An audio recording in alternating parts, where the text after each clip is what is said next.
opinions expressed by the host and guests in this show are not necessarily the views of Children's Health Defense.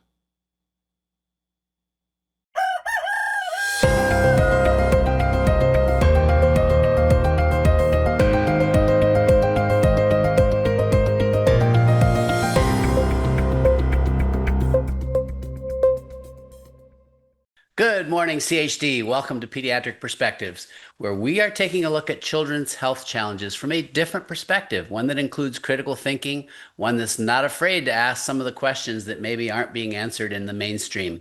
My guest today back with us is Dr. Larry Palevsky, my favorite pediatrician. Thanks for coming back, Larry.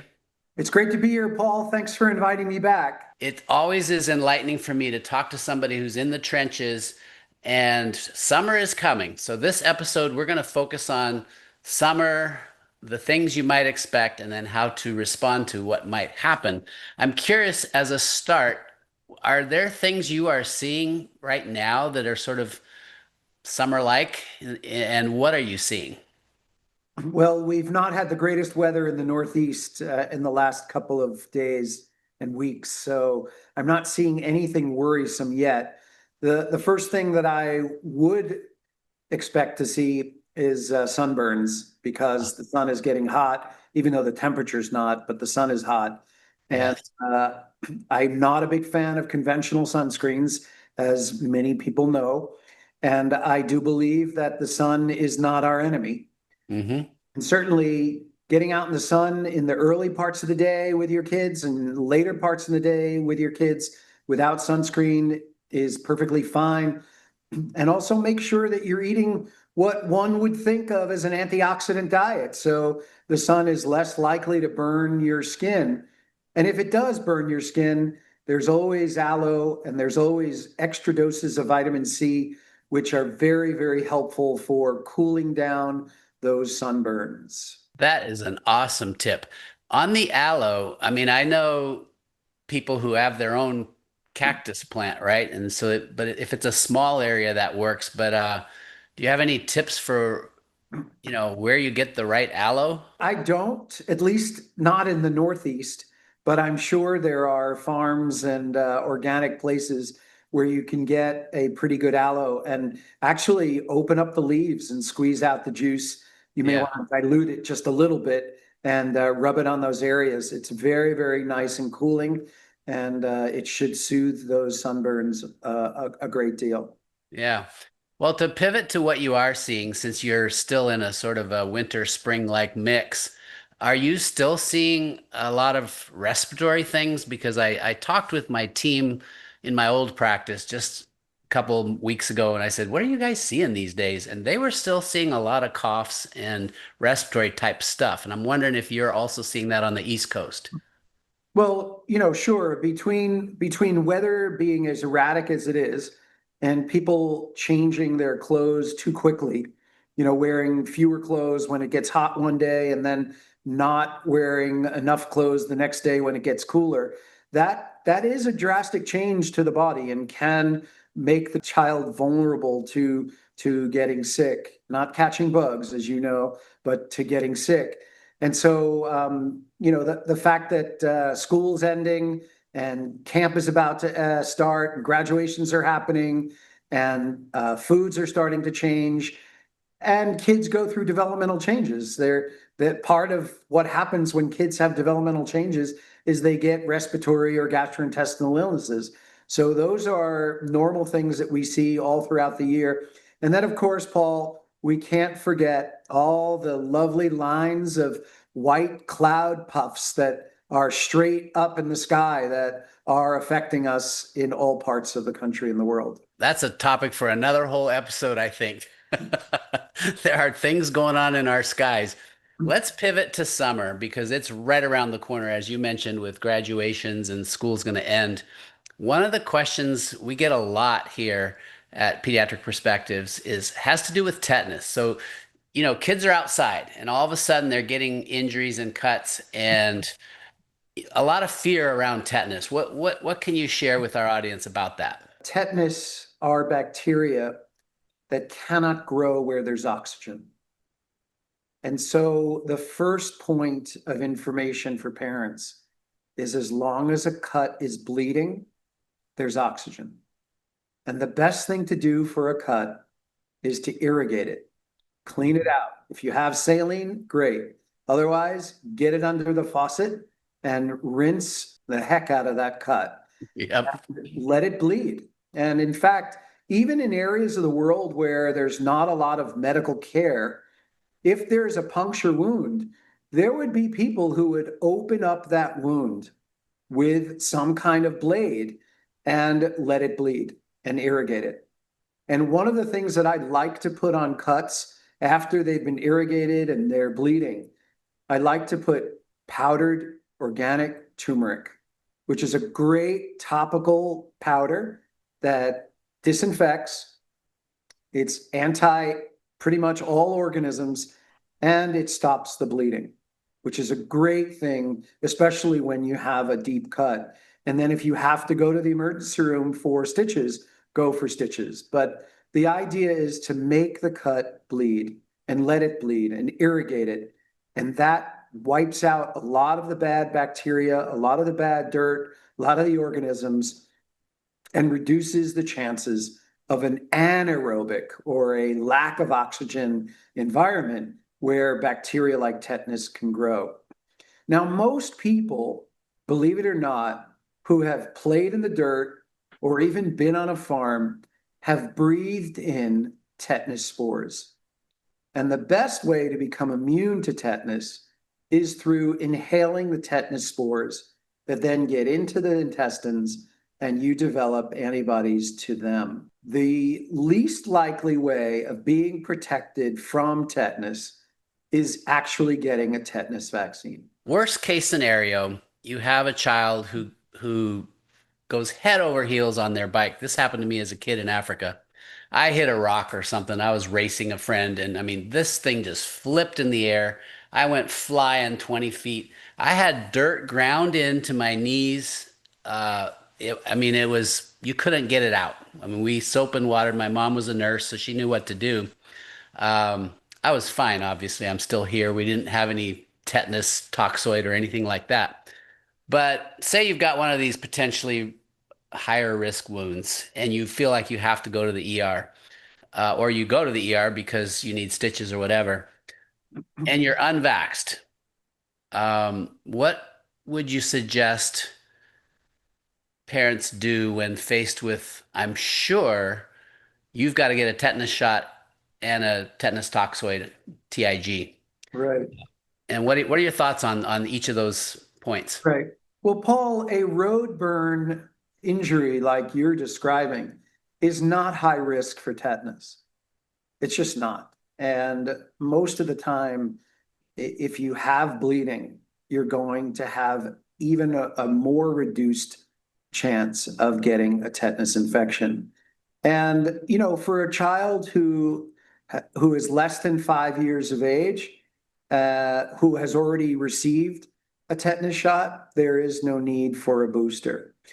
If you are worried about tetanus, again, make the area bleed and clean it out really well. I'm only worried about a possible tetanus shot if you're in an area where there could have been manure or an area where there could have been some feces of animals. But in general, as long as there's oxygen, there's less of a likelihood of a tetanus infection. And again, a tetanus vaccine at the time is not going to help you. It's not going to help you. If, you know, you really, really like get a deep puncture wound and you can't get it to bleed, maybe you'll get the IVIG, but tetanus IG. But in general, Paul, there are very, very few wounds that are susceptible to tetanus. Now, especially if it's something like you described, like on the road, even a puncture wound of a nail is not necessarily a high risk for tetanus unless that nail was sitting in dirt or the nail was sitting in manure. And unfortunately, the rumor about how tetanus started from a rusty nail is an old wives' tale that's gotten enough telephone consistency where the story has been changed for people to believe that a rusty nail is what gives you tetanus. And that's not the legitimate story. Yeah. I have a couple comments about tetanus. One is tetanus is extraordinarily rare in the United States. I mean, there hasn't been a death, correct me if I'm wrong, Larry, but there hasn't been a death in decades in anybody under 55. Right. And there are very few deaths even in the over 55 age group. Case count total is, I think it's around 50 a year or less. I don't know. I haven't looked that up recently, so I might be a little off, but it's not something to fear. Would you agree? I agree. I agree. I mean, I've seen, I mean, I was an ER physician. I ran an ICU. I'm still in practice, and I see predominantly unvaccinated kids, and they get scrapes and bruises and fall in the dirt and fall off bikes and, bleed all the time. And not one of them has oh my God, over 30 years, almost 30 years that I'm working with unvaccinated kids. I've not seen any tetanus. Yeah. I only saw one case, and it actually is famous or infamous. And that was, so I was in practice in the Portland, Oregon area, and I get a phone call from the ICU at OHSU, so Oregon Health Science University, the big university where I practice. They had a tetanus patient, unknown to me at this time, who had spent 3 months in the ICU. They lived out in Hood River, actually beyond Hood River in the sticks, and they just had a little family farm. He got a deep gash across his scalp in a horse barn, and they sewed it up. I mean, they probably speak to that, right? Well, obviously he got tetanus. That was the worst thing you could do, is to sew up a wound and create that environment of no oxygen that you spoke about. So he ended up developing tetanus and would not be released from the hospital without a pediatric follow-up person, and nobody would take this family because they wouldn't vaccinate. He survived, obviously. I saw him in my practice, and he ultimately recovered fully, but he had a close call. And it's just instructive of that aspect of not closing a potentially risky wound. I don't know if you want to add to that at all. Yeah, I mean, I've heard you tell that story frequently, and I learn from it every time that you tell it, and I hope people learn from it. I have seen wounds not appropriately irrigated, or the child has the wound sewed up. So this is one of those cases where, it's interesting, Paul, because the scalp is one of the best, has one of the best supplies of blood in the body. And so you'd think that all of that oxygen coming to that area would have, whisked it away and not provided the grounds for tetanus to grow. But that wound must be irrigated. And I think that, the literature that I knew when I was an ER doc was the more you irrigate a wound, the more you decrease the chances of any kind of infection, let alone a tetanus infection. As you experienced in working and running ER, I've did urgent care and ER-like work, and the amount of irrigation that we would be trained to do, I mean, those huge bottles, like a liter bottle, you would run 2 of those sometimes into a relatively small wound. I mean, you're just irrigating and irrigating and irrigating, and that's very important. And then I like to highlight, just if you happen to have a highly risky type tetanus wound, that the tetanus immune globulin that we mentioned is really the solution. It just passively gives you the protection, and you're all set. Right. Yeah. Right. And again, as we've said many times, the vaccine is not necessarily the best thing to protect you against tetanus. So, pivoting from tetanus, are there other infections or things that parents should sort of be prepared for when we talk about summer? Well, there are 2 things that come to mind first. One is July 4th, and that's the firecrackers. And please be mindful of fingers. As an ER physician, I used to see kids lose fingers, lose eyes, drastically, in the worst scenario, lose a hand or flesh wounds. please be careful. And also, summertime is a lot of barbecues, and there's a lot of fire. And, we were kids, Paul, we love to play with matches. And so, kids like to play. They like to experiment and put their hands into areas and see if something burns, and, experiment and explore. So please be mindful of fires. And again, this is another situation where if your child gets a burn, irrigation helps and aloe helps.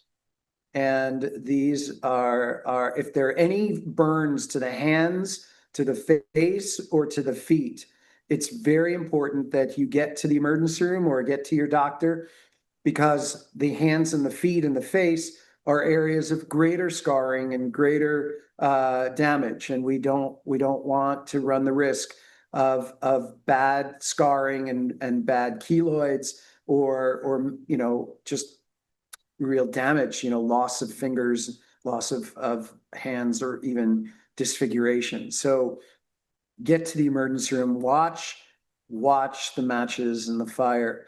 And the other thing may not be an infection, but please be careful around swimming pools, lakes, and oceans. Please pay great attention to the rules at beaches. Pay attention to where the ropes are, where you're not supposed to go. Make sure your kids are being watched. There are very bad currents that can come and wipe kids away, no matter how strong they are or how good they are at swimming. And, a lot goes on at public swimming pools, and everyone's excited and kids are jumping up. Please make sure that the lifeguards are paying attention to the water. I was a head counselor in a camp, and I was not a nice person to my counselors around the pool, Paul, because if they weren't paying attention to the kids, I let them know that it was just not acceptable. And for younger kids, get them floaties if you have to. For kids who have ear infections, swimmer's ear, there are silicone earplugs you can use. There's a great way to treat swimmer's ear without antibiotics. If you want to mix your own thing, take 10 drops of olive oil, put 1 drop of tea tree oil in it, and rub it around the earlobe. You don't necessarily have to put it in the ear canal, but if you rub it around the earlobe, the whole circumference of the earlobe, that will seep in. And I will say that outer ear infections are much more painful than middle ear infection. So if your kid's driving and was swimming, chances are your kid has an outer ear infection. Try to stay away from the pool for a number of days until you could quiet that down. And just be mindful around the pool and waters. I'm very strict about it, and I hope parents are very mindful. We should not have the number of drownings that we have in our country. Yeah, no, it's a good point. Little tip for those of you at home: with how do you distinguish a middle ear infection from an outer ear infection? You can grab the earlobe and pull it away from the scalp, and if it's a ear canal outer ear, you're gonna go. It's really painful. It's like, whoa. If it's the middle ear, that won't hurt. Not when you pull the ear, but yeah. And also, if your kid complains of ear pain and the kid's been in the pool every day for the last couple of days, you can Chances are. it's probably a swimmer's ear. Chances are, yep. And, Paul, there are a lot of summer colds. And, one of the things that happens during the summer is diets get completely off track. There's all the ice cream, there's all the juices, there's all the fruit and all the sugar, and the fried foods on the barbecue. Make sure that you're paying attention to your kids' diets and snack foods, and because summer colds, they usually come not some magical virus that makes its way into the environment during the summer, but diets are really important, and make sure that the kids are getting enough downtime and some rest. But certainly free play is much better than organized play, and keep them outside. Put the devices down, put the TVs off, and get your kids outside. Let the little ones dig their fingers into the dirt and find the worms and take a stick and dig in there and let them play without strict, orders about how to play. Let them get outside. And if you're worried, put on a hat if the sun is too much, put on a light t-shirt if they're in the sun for a longer time. And there are sunscreens, which I forgot to mention before, that have zinc oxide in them. And that should be the only active ingredient. And remember the old movies, Paul, where the lifeguards had all the white on their nose. Well, that's usually what zinc oxide looks like. And Right. try to stay away from the other ingredients. If it doesn't say just zinc oxide, it's probably not a healthy product to put on the skin. Yeah, good point. Thanks for that reminder, Larry. That is awesome. To wrap up summer, I'm just wondering if you have any thoughts about summer travel. Should there be any hesitation at all? Well, I mean, usually there are a lot of people traveling during the summer, especially in August when people take their family vacations. Make sure you take your passports. Make sure you get to the airport in time because TSA lines are getting longer and longer. Make sure you don't have water in your bag that's going to be confiscated, and go have fun. You know, for those parents who have kids with ear fluid and ear concerns, take your Mullen drops with you. If the babies are young enough, have them breastfeed while you're going up into the air or coming down from the air into a landing. And there's a nice little cell salt that I like to recommend for families with younger children who have ear fluid or concerns. It's called Kali Mure. It's a cell salt or a tissue salt, Kali, Kalimur, Kali Mure, which is potassium chloride. And for little kids, one little pellet either dissolved in their mouth or a little bit of a pellet dissolved in a little water and put into their mouth can take a little bit of the edge off of the ear fluid and help it with a little drainage. And if there's actual pain, ferrum phos, Ferrum, phos, PHOSPH, 6x are the values of those tissue salts. And ferrum phos is iron phosphoricum, which is good for fever and inflammation. And if you want to throw something in there for pain, you can use magphos 6x, and it's magnesium phosphoricum, and that helps with spasms and pain. So those are very handy to have around. Have your aconite, which is a homeopathic remedy, aconite 30C, which is good for any sudden onset of anything that happens to your kid, whether it's a sudden croup, whether it's a sudden fever, whether it's sudden something. Aconite is really great to use, especially within the first hour of the event happening. It's great. You stick a couple of pellets underneath their tongue, and they usually get better. I had a family of boys who had very bad croup, Paul. And they were always in the ER. And the mother came to me for a consult, and I just said, have aconite on hand. And she used aconite because croup is very sudden in the middle of the night, as we know. And using the 30C aconite, the parents stopped having to go to the emergency room just because of that sudden onset treatment. Have your belladonna, which is really good for certain kinds of fevers. Belladonna 30C, fever that's, red cheek, glassy eyes, hands and feet may be cold. Maybe the kid is a little delirious. That's a good belladonna 30C fever.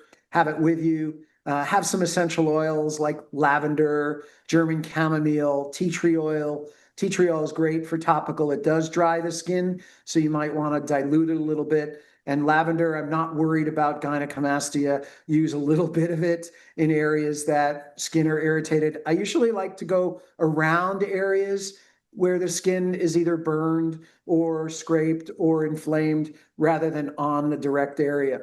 So these are all little tips that parents can use. Have a little first aid kit with essential oils and homeopathy and tissue salts, and you're good to go. Wow. That was a wonderful summary of what we should have as a little kit, like you said, for emergency. Homeopathy, folks, if you're watching, is completely safe, right, Larry? I mean, the doses are so minuscule, if even countable. Right. It's more of an energetic type medicine. So mainstream docs would hear, oh, you're recommending belladonna. Oh my gosh. But they don't understand homeopathy. Right. There are a number of companies that make homeopathic remedies. I have no affiliation with the company that I'm going to mention, so I don't make any money. Boron is the most famous one, Boiron, that makes the homeopathic remedies, and they sell homeopathic kits, little first aid kits. And find yourself a local homeopath in your area who practices good constitutional homeopathy, or get yourself one of those homeopathy ABC books for kids. And it's very, very simple. And, in the old days, before the Flexner report, the majority of the hospitals in the United States were homeopathic hospitals and naturopathic hospitals. So Western medicine has taken that away from us, and we are trying to bring it back. There are a number of companies that make tissue salts. Again, I have no affiliation economically with any of them. There's Highlands, which makes tissue salts, and there are 12 tissue salts, and it's easy to learn how to use them, when to use them, for which situations.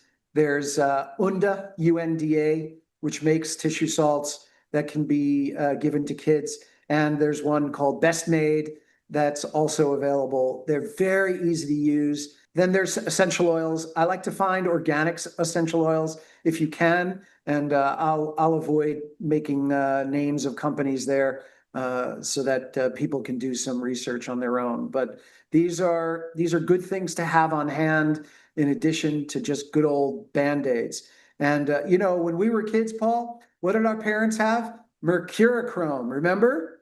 Remember mercurochrome? I do. Wounds? Yeah. Yep. Paint it right on the wounds. That's right. Don't do that. No, not a good idea. All right, Larry, thank you so much. That powerful ending with the homeopathy segment, I wasn't even expecting. I'm really, really happy you went there. And I want you to have the last word to our audience about anything that's on your heart. So summer is a great time to be outdoors, be in the grass, be in the sand, be in the water, be in the ocean, be in the lake. It's a great time to laugh and play, ride bikes, go camping. Please get your kids out of the house. Sick building syndrome is real. Get them off the devices, off the phones, off the cement, and get them into nature. Let the sun shine. It is a great, great medicinal addition to your health. Have fun, have a great summer. Even if you're in summer school, just find time to have free play. Go to camp, go camping, and have a good time, because there's nothing like summer fun. I couldn't agree more, Larry. And if you happen to live in a concrete jungle, you're in a city, find a park. Just find a way to get into nature somehow.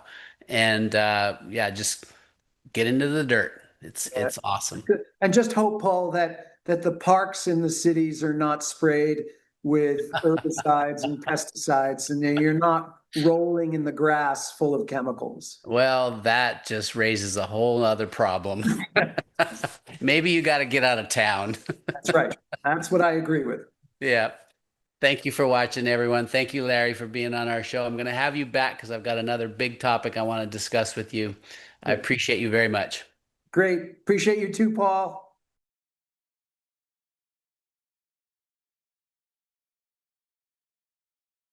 Okay, we're live. Hi. Tell everybody who you are.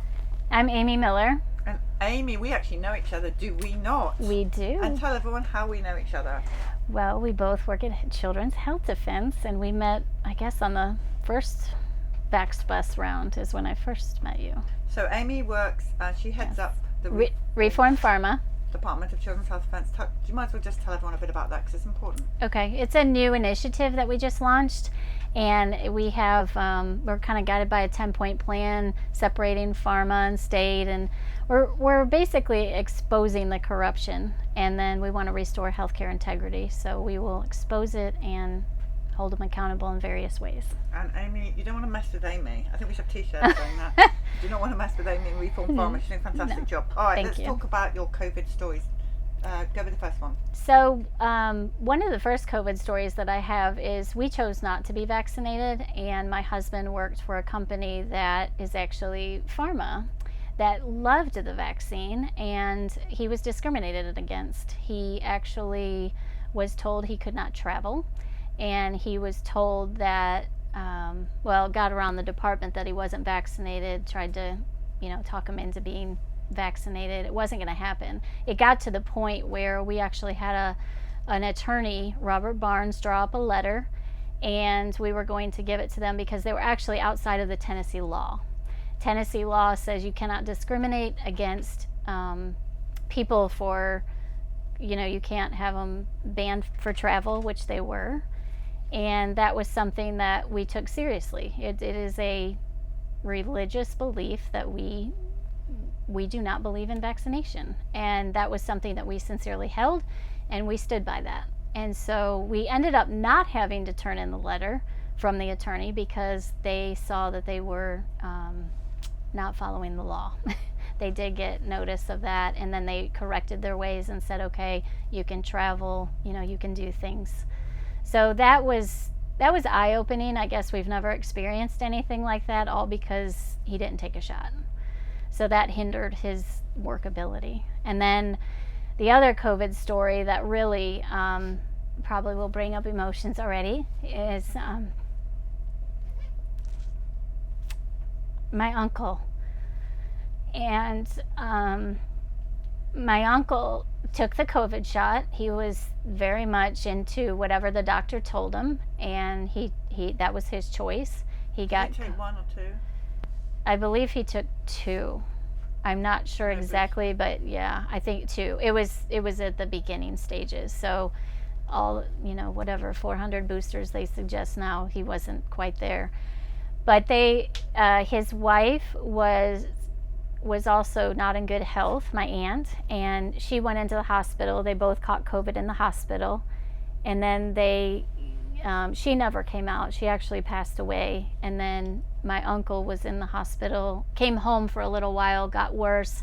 I took him bone broth, I took him cough drops, I took him all these things trying to heal him, and he wasn't doing well. So he went into the hospital. When I went up there, I was completely disgusted. There was just urine everywhere on the floor. The lack of care that was in the hospital was just phenomenal. So that right there, kind of like, what's going on? Is he getting care that he needs? What is really happening? And we got wind that his lungs were in the later stages of COVID. I called all over, any connection I had to surgeons, will you operate? Can you clean it up? What can you do? I did have one surgeon did say yes, and it is in a later stage. Probably the outcome wouldn't be very good. My uncle chose not to do that at that point, but when I went in and saw how filthy everything was, I just, what are you doing? What are you doing to help heal him? And he was coherent. He was the first day that we went to see him, he was still with it. And he ended up, he was in pain, and the nurse, I remember a nurse coming into the doorway saying, oh, we can just give him Tylenol. I said, why would you want to give him a Tylenol when that suppresses glutathione, and, asking all these questions. And I looked at my uncle and I said, do you need a Tylenol? And he yelled, no. And I thought, okay, we're at a different level at this point of what is happening with him. And all they wanted to do was just whatever they wanted to do. They weren't looking at the patient. And so of course I know he's my loved one, and I'm going to be more, wanting to pamper him or whatever. But when it turned really serious, he moved into, the whole vent and all of that stuff, and he had on his breathing mask, and he was always so thirsty. We made fun of him because he had water bottles everywhere, in the tractor, outside the garage. I mean, anywhere you went, Uncle James had water bottles. And he was so thirsty. And the nurse told me, well, you take his mask off and you feed him water. Well, I don't know what I'm doing, and I don't know what happens when you take the mask off. His oxygen immediately would plummet. And so I was like, Uncle James wants me to do it. All right, we'll go quick, give you water, put it back down. And it was terrifying for me because that's not what I do for a living. I don't know what's really happening there. So the mask thing was different. And then one of the doctors came in and she said, well, we're not feeding him. And I said, what do you mean you're not feeding him? Well, he's going to choke. I said, well, aren't there other ways you can feed someone when they're going to choke? Like, that didn't sit well with me. Why are you not feeding this man and you're not giving him anything to drink? So my cousin was with me at one point and they said, you're going to have to leave the hospital. And I said, I'm not leaving the hospital. And they said, no, you're really going to have to leave the hospital. And I said, his room is disgusting. He's not getting what he needs. I'm not leaving the hospital. And my cousin, I'll never forget, she looked at me and she put her arm around me and she kind of pulled me like, okay, come on. And I said, I'm an advocate and this is the time that I need to turn it up because my uncle needs me and nobody's here to fight for him. So my cousin whisked me down the hallway and they had signs up that said, any move that you made basically or any statement that went against whatever the hospital policy was, they could have you removed from that hospital. And I took pictures of it and it could have been anything. And I looked at her and I said, I'm not okay with this. So we go into the lobby. I said, I'm not leaving. I am not leaving. And I called a legislator and I said, I am not allowed to stay in here to see my uncle. He's not being treated right. And I couldn't even talk. I was, just trying to get it out. And I said, I'm not going anywhere. We have to get back into that room. I'm not doing this. He's dying. And we went back up because visitation wasn't quite over yet. We went back up. And this is where, when you think of all the government officials that made these rules and regulations and statutes and laws, whatever, this is the picture that they clearly weren't understanding. You fight for your loved ones. You're there with your loved ones. And they said, no, you can't be in the hospital with your loved ones at this time. But you call a legislator and I start complaining, I have to be in there. My uncle reaches out his hand and says, don't go, don't leave me. Remember, he has a mask on and he's saying this. And I'm getting angry now and I was just heartbroken. And I'm like, I'm not leaving you. I won't leave you. I'm not leaving you. And the legislator that I called immediately called the Speaker of the House. And the Speaker of the House called me. And I said, I'm not leaving this hospital. You will get me back in there. And he did. He did. And I was there with my uncle. But weird stuff kept happening. Even after that. And I told the Speaker of the House, I said, I am nobody important. There is not any single person who does not deserve this. You do not allow the hospitals to make their loved ones leave. And when treatment is being done like this, or the lack of treatment, you don't do this. And so once again, my uncle was super thirsty. I'm trying to do the mask and give him, and I don't even know at this point. My aunt came in and we switched, and then she was able to visit. It was only one visitor. But when I came back in there, one of the nurses said to me, oh, he was getting restless. And at this point, I don't know how he was restless. He was on his way out, but he said a few key words to me. He said, we gave him an Ambien, and that settled him down. And I have heard so many times since then that Ambien helps progress, quicken the death. And I wonder to this day, is that what you did to my uncle so that you were done taking care of him? I don't know. But all I can say is I will never forget the reaching out of the hand. Don't leave me. No, don't leave me. This is a Green Beret. A man who fought for his country, who fights. And he looks at me and says that. what this state did and what this country did during that time, shame on them. And I will do everything I can to fight legislatively, in my job, or wherever it is, that should never happen again, ever. But he's gone. And I do know one thing.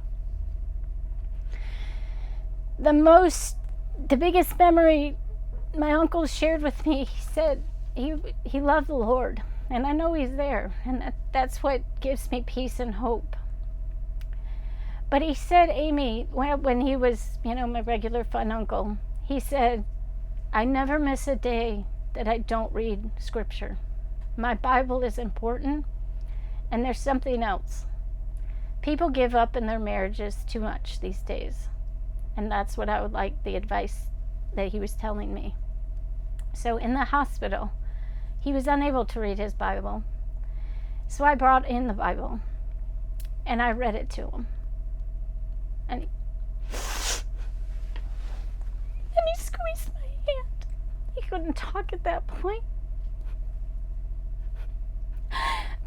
But I know the Lord left us together with that moment.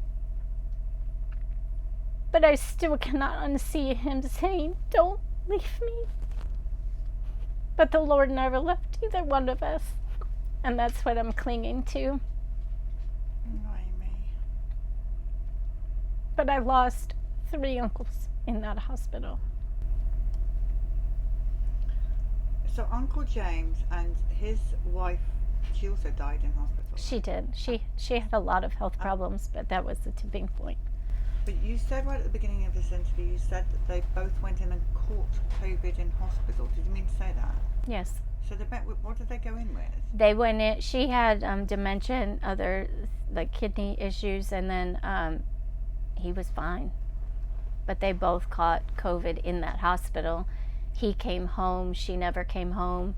He went into a rehab and then came back out, I believe it was, and then when he went back into the hospital. So what was on his death certificate, Uncle James? I've never seen his death certificate. Because this is what I'm asking. The reason I'm asking is because you said he took the shot. He did. This is the first story we've had on this sofa where you're sitting right now, where someone was actually vaccinated and then treated the way everyone else has been unvaccinated. Oh, wow. So I would be super interested because if you only have one COVID shot, you're deemed as unvaccinated. Right. So did he only have one? Why did he get treated like that when he was apparently had the COVID shots, right? Do you know for sure he did? Do you know for sure if he did, was it just one? You don't know. I know for sure he was vaccinated. I remember seeing a card for my aunt, her COVID card or shot card or whatever it was. That was the first time I had seen, and I had wondered if they were part of the hot lots but I never saw his COVID card. And I just don't know why he was treated so badly, because the others that have gone in that took the COVID shots were not treated like Uncle James.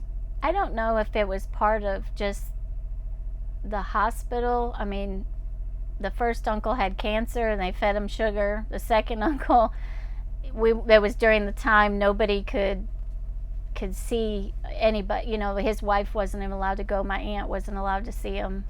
It was when it was closed down, but he had other health issues and COVID as well.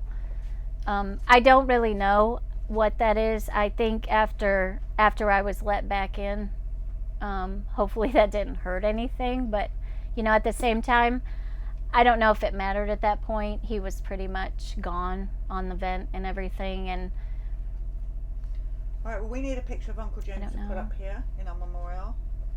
I don't have. I'll get you one. Yeah, that's fine, please. I will. Now, I'm really sorry that happened. I mean, it's just, I can see how painful it is still for you, and I'm really sorry.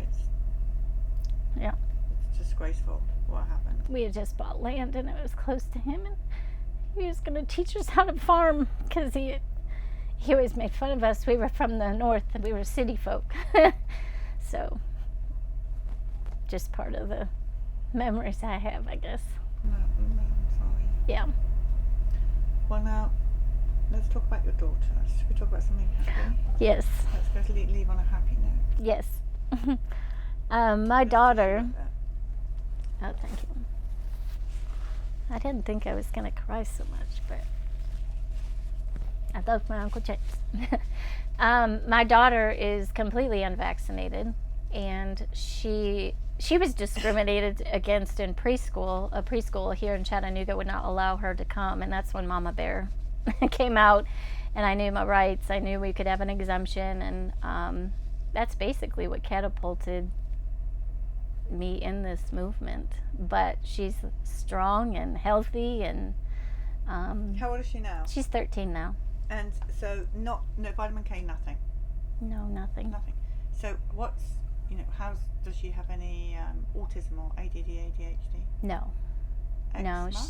No. How about allergies? No, I will say in the very beginning, she had a dairy intolerance, and I don't know if that was from the C-section. We started out kind of investigating that, but literally with 2 doses of homeopathy, she's never had it again. Interesting. Mm-hmm. So no, we haven't had anything for years. So what's the worst illness she's had? I think she puked a couple times. She hasn't really been sick. She's fallen off the horse more than, getting chiropractic care to get back in alignment, but nothing. And what's her mental state like? Does she have learning difficulties? No, she's wonderful. We homeschool her, and she learns fairly quickly. She's self-motivated. She's a free spirit, so she likes to learn, investigate on her own, or just kind of roll with it. She's in a mix between her daddy and myself, and she was here, but she left me, so I was going to have her on. That would have been nice. So what would Yeah. you say to the young mum that's watching right now who doesn't know what to do? The young mom who doesn't know what to do, I would read one of the good books right now, the Vaxxed Unvaxxed. That book is amazing. Also ask questions to your doctor. Ask them, are they incentivized if they're promoting something? Ask them about the pharmaceutical industry. Ask them who's liable for vaccinations. My mother-in-law kickstarted our journey, and I think I just kind of dove into different information. But when people think that you're crazy for not vaccinating, question why do they think that? Why do people who don't vaccinate believe not to vaccinate? Anything else you want to add?